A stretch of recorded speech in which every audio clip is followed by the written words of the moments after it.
Good afternoon. Welcome back to Cool Your Heels with Lillian Caldwell on AMFM247.com and Passionate World Talk Radio, the world in your hands.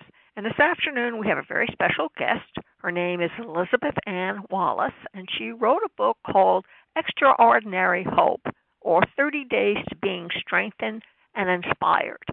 And I want to tell you folks, I received this book yesterday. And I read enough of it to convince me that Elizabeth is on the right path. So good afternoon, Elizabeth. How are you doing? I'm great, Lillian. And how about you? Oh, I'm doing pretty good. It was supposed to be a nice day, but it's still kind of cloudy. But I hope it will turn around soon. I understand. At least it's sunny today, and we've had lots of rain. So. Oh, we had lots of rain yesterday. I didn't go out because people were being flooded out. No, that's not my route. I did that in Houston, Texas. I'm not going to do that up in Reading, Pennsylvania. Sorry. No, it doesn't sound like fun. So when you wrote your book, did you hear God telling you what you should write, or was an angel involved? You know, I honestly don't know if it was God or an angel, but it was very interesting because I had no concept about the book, how it was going to go, except for the fact that it was going to be 30 days and 30 verses on hope. And so I literally sat down after much prayer, as you can imagine, trembling, wondering, what could I say that hasn't already been said? I think that was the hardest thing for me to even sit down to write, is that so much of what has been said has already been said. There's nothing new under the sun, as King Solomon said in Ecclesiastes. But it was just interesting to me that when I sat down and just trusted that God was asking me to write something, and there had to be a reason for him to ask me to write something, and I literally would sit down and I typed in the very first verse for day one, and I sat there and I waited. And after sitting there just for a few minutes, it wasn't very long, I would just hear a word or a name or a place. And so I began doing research on the internet, about that, and one thing would lead to the next thing until I got to a place where I just started crying.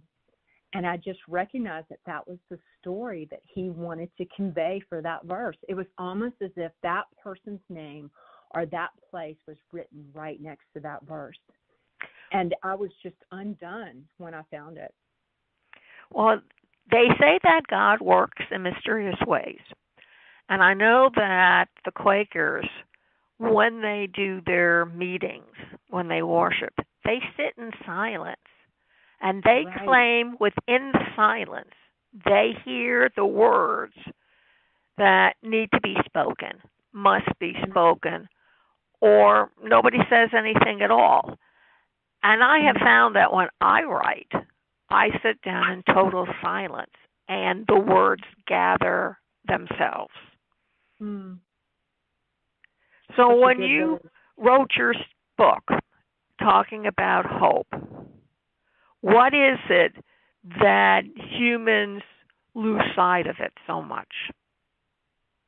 It's one of those things that it's really difficult to grasp because it's not tangible. It's like faith and love. It's something that's felt, and you can't explain it. It's invisible, and I really struggled with it. I was like, God, how in the world am I going to convey hope to people that just can't grasp it anyway, much less sit still and read something to try to grasp it? And so it was just very elusive, and that was where I struggled. But I felt like that these stories were what kind of conveyed that message, and just sitting still and listening to see what he wanted to say in each one was the key for what he was trying to say throughout the book. Do you find that hope is something that a person needs to nurture within themselves before throwing it out to the greater good? Oh, absolutely. Hope is the beginning of all healing. And without hope, we can't heal.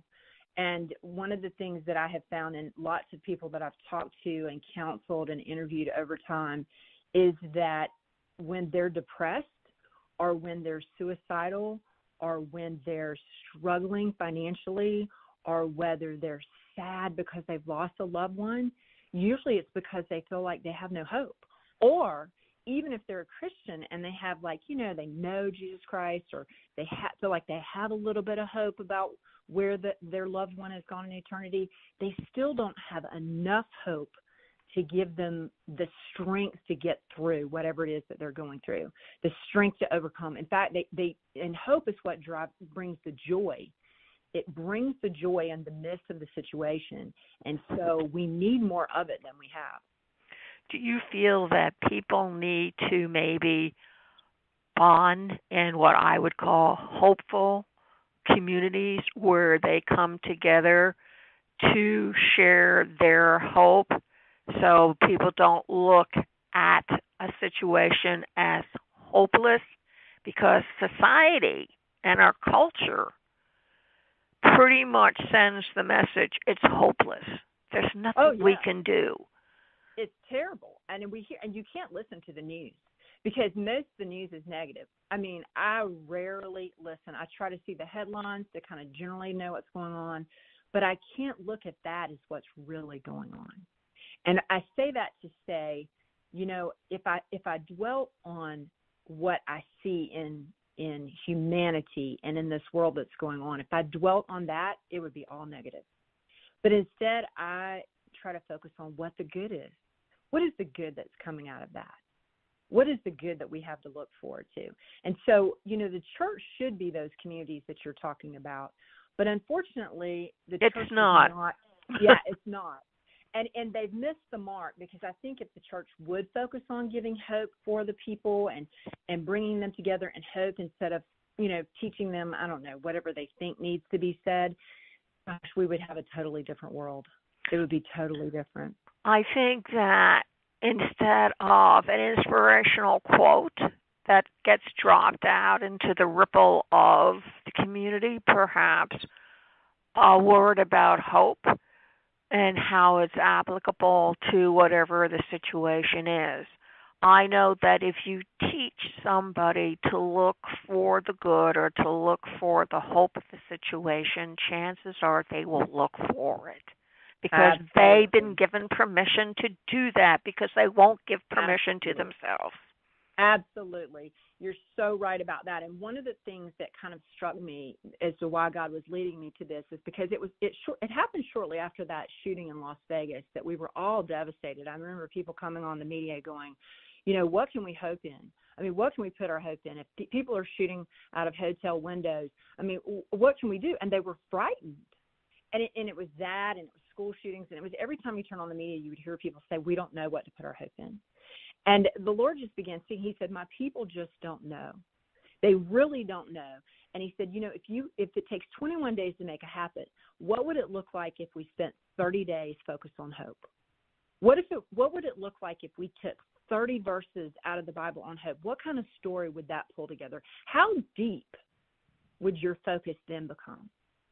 And I'm telling you, Lillian, it was even for me. It strengthened me. I finished the book and I was like, oh my gosh, why don't we know these stories? Why haven't we heard these incredible stories?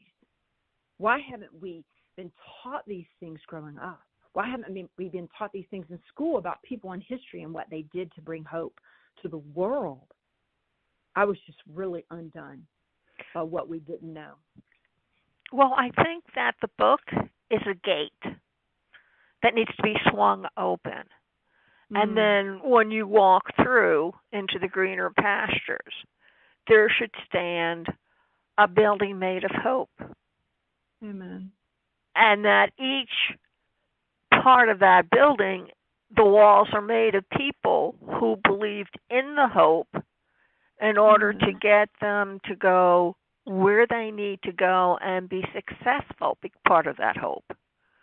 That's such a beautiful picture. And that's exactly what we're doing in that book, because it's exactly what those people are doing. I mean, you can see from their stories, you're inspired, because they had nothing. Most of them had nothing left but hope.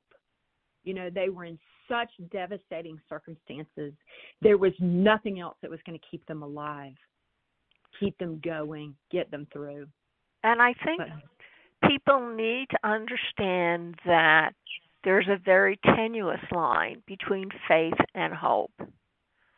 And that if you really believe in something, that your faith will take you to where that hope is and That's reinforce right. it.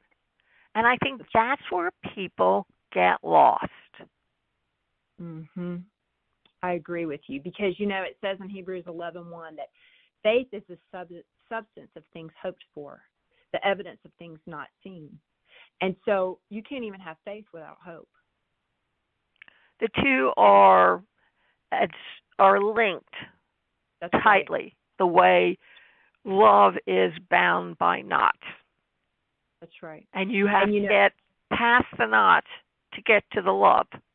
But those knots will always be in your way. that's right. That's exactly right. And I love the scripture that it says, now faith, hope, and love abide these three, but the greatest of these is love. And that comes from 1 Corinthians 13:13. Now, there's a reason that he gives us all three of those. If those are going to be what's left, and we think we've got a handle on love or faith, but we don't have a handle on hope, we're missing one of those elements. And I really think we are missing that both in the church and in the world today. Well, they don't teach it. If you listen to the real popular ministers, and I try not to anymore, they always seem to miss what's so obvious to me. And I don't know whether their agenda is on something further or they have another way of delivering it, but their message is somehow getting lost. That's a good point. Because I know that when I listen to them, and there are few, we have Comcast, so there are a lot of religious channels that you can turn on and listen to what these folks have to say. And nowhere do they really expound on and I'll say it, the theology of love, hope, and faith. It is not there. You're right. You're right. We're teaching a lot of things, but we're not teaching the basics. No, and I really think this needs to be taught. I agree. And I think we've tried in the last few years, especially with the racial tension that we've had in the U.S., we tried in the last few years to focus more on love. You can see the hate rising up, so people are trying to focus on the love to kind of combat that hate. But we still aren't giving them that hope, which is what they have to look forward to, so they still don't know where to go. And hope is kind of the thing that, tells you where to go, tells you what's ahead. It's the thing that gets you through, it's the promise of something waiting that makes whatever you're going through worthwhile. And so I think we're missing that. I know we're missing that. The biggest thing now is immigration and allowing all those people who are escaping from war and the soldiers from their own country, and they're trying to get into our country. So what do? We fire tear gas at them. And they're coming with hope and faith that they'll be allowed in. And yet, if you talk to a lot of the citizens in this country who of themselves are immigrants, whether they want to admit it or not, they have no empathy for these people. Well, I wonder, Lillian, if is it because these people are trying to get in illegally rather than legally? You know what I mean? I understand it. We have open doors for people in this country, but if they would just get in legally instead of trying to get in illegally, I think the other concern is how many of these people are trying to get in illegally because they can't get in legally, because they are criminals. Yeah, that's the question. But if you were to go and talk to them about hope. Well, I can tell you this. If I had to go and talk to them about hope, they can have hope where they are. You can be in the worst devastation, and I actually show that through several stories in the book, and have hope right where you are. Then why are they? That's interesting, because I think that your book is a universal book, and that anybody should be able to pick it up in any language and read it. Yes. So but I was going to say that's one of the things that we've kind of discovered as it's gone out.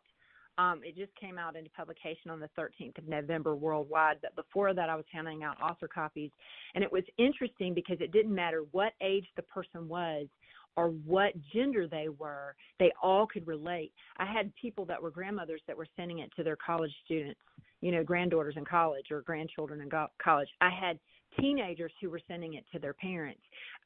It was just amazing because, like you said, everybody can relate to that. It is ageless and it's genderless, and we all want it. So there should be a way to convince these people that to run, they're just taking their problems with them wherever they go. And if they remain where they were born and use their faith and hope, they should be able to overcome that which is threatening them. Absolutely, because we also know from the scriptures that the Lord knows the boundaries of where we're living and where he's placed us, and so that's very important to be sensitive. And, without knowing him, without knowing that hope that he has and that he's under control and trusting him for the outcome, we don't recognize sometimes, and we try to take things in our own hands. And I think that's what a lot of what we're seeing right now at the border is these people, they just think America's got all the answers. Well, America, as we know, doesn't have all the answers. No, and it's not going to solve their problems. If they were poor and destitute back in South America, guess what? They're going to be both poor and destitute in the United States. The problems that they have back there, unless they solve them, will just travel with them. Exactly. And we've got, kids right now, the millennials, especially 18 to 35, who are the most educated generation ever in the history of the world. And so we've got this going on, and they can't even find jobs, much less these people coming in, wanting to find jobs without any education or with limited education and finances. Yeah. So, I don't know who's sold them the pipe dream that, you just come over here and everything's going to be great. Well, that pipe dream has been around for over 100 years. So it's the same pipe dream that enticed the immigrants from Europe and Asia to come over here in the first place. Right. So maybe we need to put out a new message. Yeah.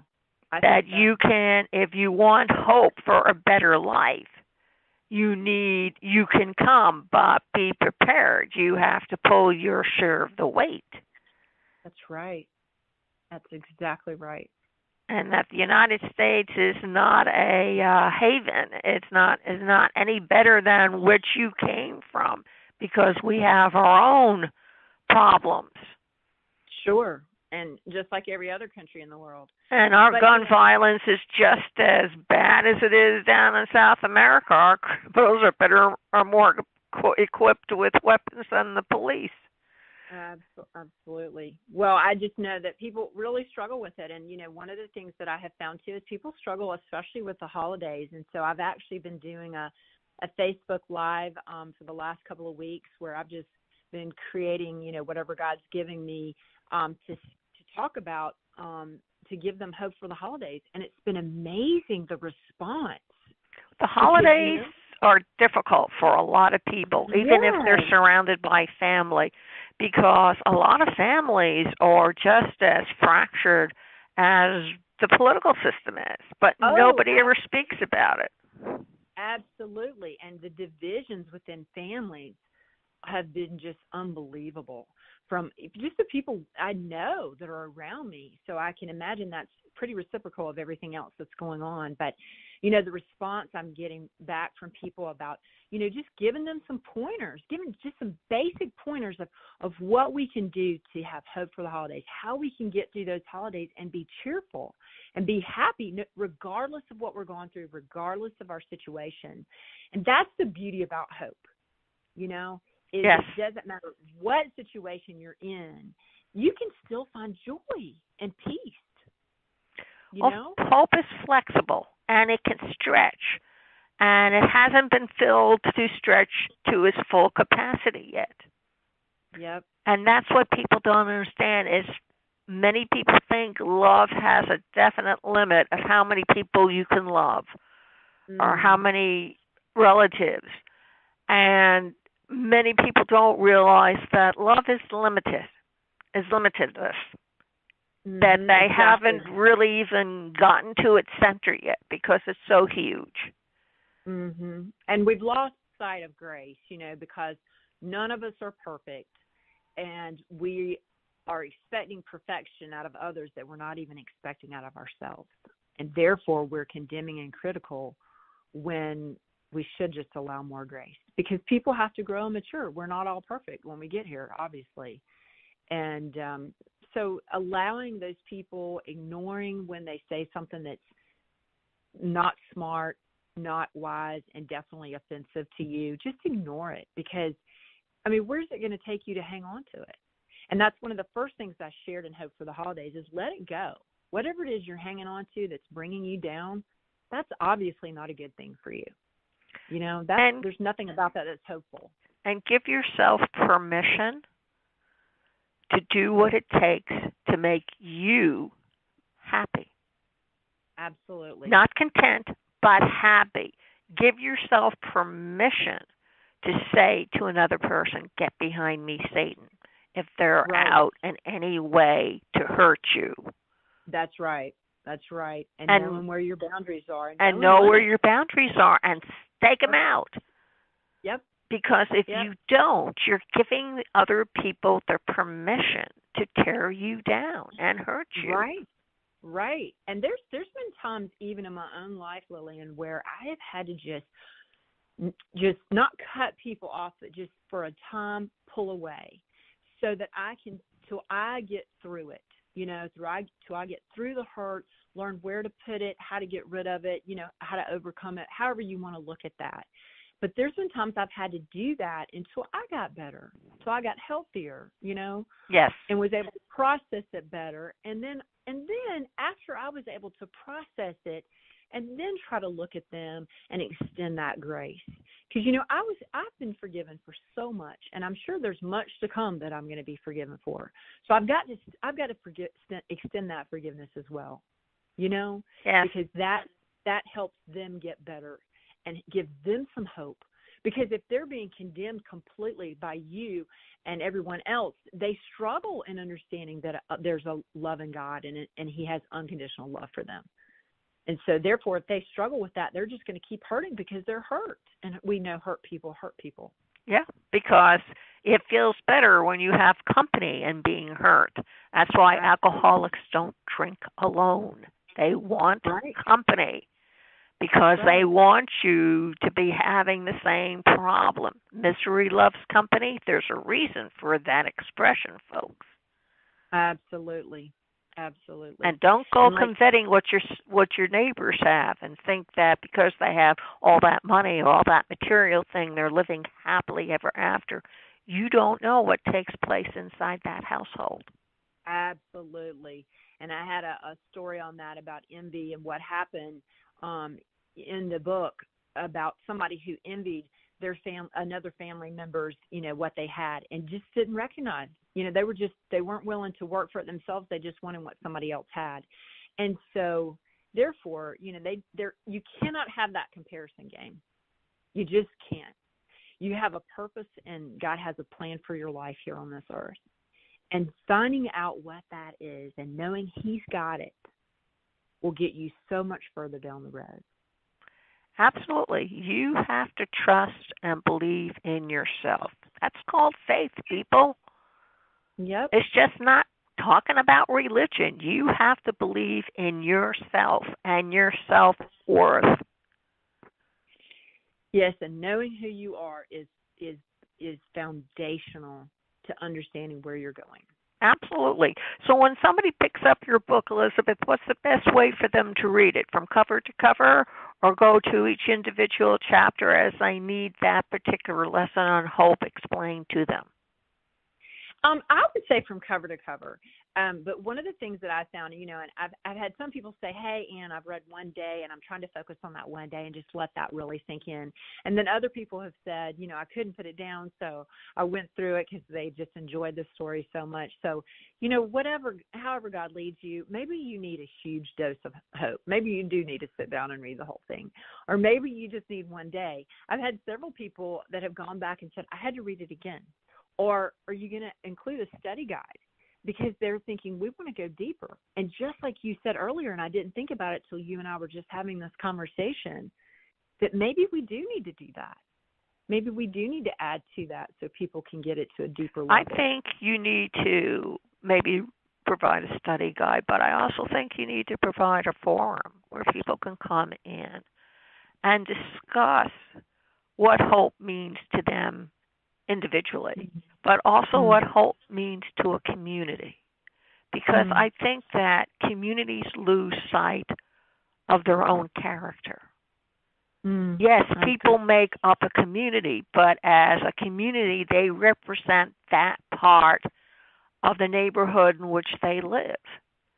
And if they themselves are down on themselves, or their elected leaders, or they feel like they won't be able to do ABC because of 1, 2, 3, that type of lack of hope and faith is a lot more contagious than having hope and faith. So you need to stop it before it grows. Absolutely, and it affects the entire community and their progress. It affects their progress because if we have everybody down and depressed, we're not going to go forward. Exactly, and we need to build a world in which people believe in themselves and that they, not the government, not the military, not the church, but they, and only they, have the power to change things for the better.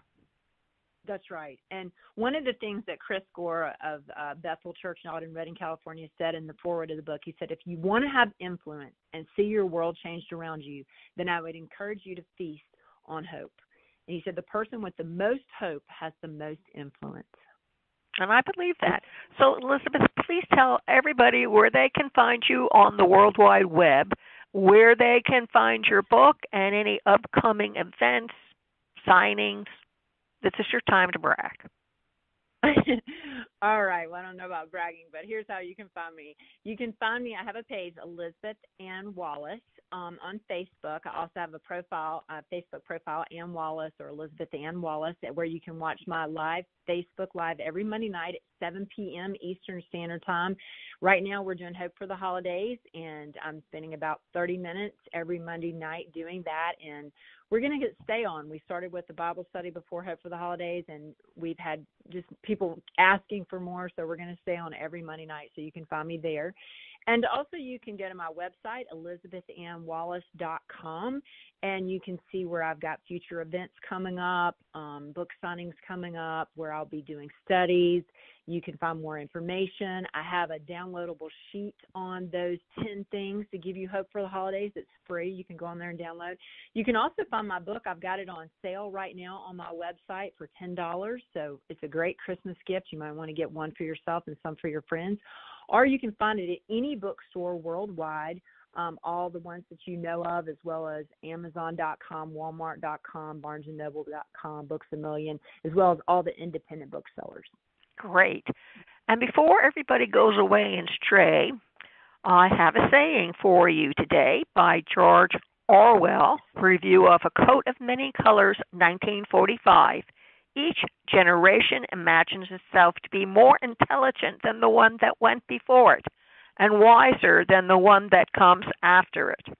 Thank you all very much for listening. I hope you enjoyed the interview with Elizabeth Ann Wallace, author of Extraordinary Hope, 30 Days to Being Strengthened and Inspired. You can listen to it Tuesday evening on AMFM247.com from 8 to 9 p.m. You can also go over to our new website, https://PassionateWorldTalkRadio.com. You can also listen to it on her Sizzle line, which means that all you have to do is call up with a phone or a cell phone or a tablet, and you can listen to it directly. You can also listen to it on iTunes.com, iHeart.com, also on Facebook.com/Passionate World Radio, Twitter.com/PWR Network LLC at Foundation. And you can hear it also on Google Plus and LinkedIn and many other directories, not to forget the smart players. So thank you all very much for listening. And remember, please keep listening. Thank you.